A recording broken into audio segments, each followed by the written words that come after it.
पाकिस्तानी पंजाबी फिल्मों के नामवर अदाकार सुल्तान राही को हमसे बिछड़े 29 बरस बीत गए।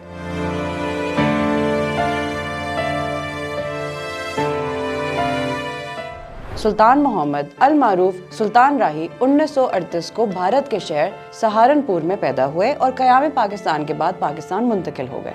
सुल्तान राही ने 1971 में अपने फिल्मी करियर का आगाज किया। पंजाबी फिल्म बशीरा की कामयाबी ने उन्हें सुपरस्टार बना दिया और सुल्तान राही और मुस्तफा कुरैशी की जोड़ी फिल्म की कामयाबी की जमानत बन गई। उनकी फिल्म मौला जट ने बॉक्स ऑफिस पर कामयाबी के रिकॉर्ड कायम किए। उनकी दीगर कामयाब फिल्मों में साला साहिब, वैशी जट, शेर खान, शोले, आखिरी जंग, जरनैल सिंह, शेरा दे पुत्र और दीगर काबिल जिक्र हैं।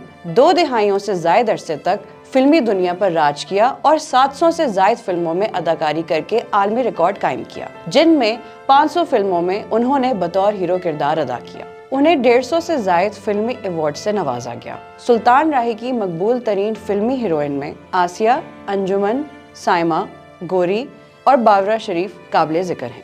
सुल्तान राही ने बतौर फिल्म साज एक फिल्म तकदीर कहाँ ले आई भी बनाई। 1976 में रिलीज होने वाली ये उर्दू फिल्म बुरी तरह नाकाम हुई। इसके बाद उन्होंने फिर कोई फिल्म नहीं बनाई, लेकिन बहुत से फिल्म साजों को फिल्में बनाने में माली मदद की। वो एक फराख दिल और मुखय्यर शख्स थे। बहुत से हुनरमंदों के घरों के चूल्हे उनकी दरियादिली की वजह से जल रहे थे। उन्होंने एवेन्यू स्टूडियो में एक मस्जिद भी बनवाई थी, जो अपनी नौयत की वाहिद मस्जिद है। वो एक अच्छे कारी भी थे। जब वो कुरान पाक की तिलावत करते थे तो एक समा बन जाता था। सुल्तान राही को 9 जनवरी 1996 को गुजरावाला के करीब नामालूम मुल्जिमान ने फायरिंग करके मौत के घाट उतार दिया था। वफात के कोई 4 रोज बाद उन्हें सुपुर्द खाक किया गया। नमाज जनाजा में वो लोग भी शरीक थे और धाड़े मार मार कर रो रहे थे, जिनकी सुल्तान राही खुफिया तरीके से मदद किया करते थे। मजीद अपडेट्स के लिए देखते रहिए vnews.pk।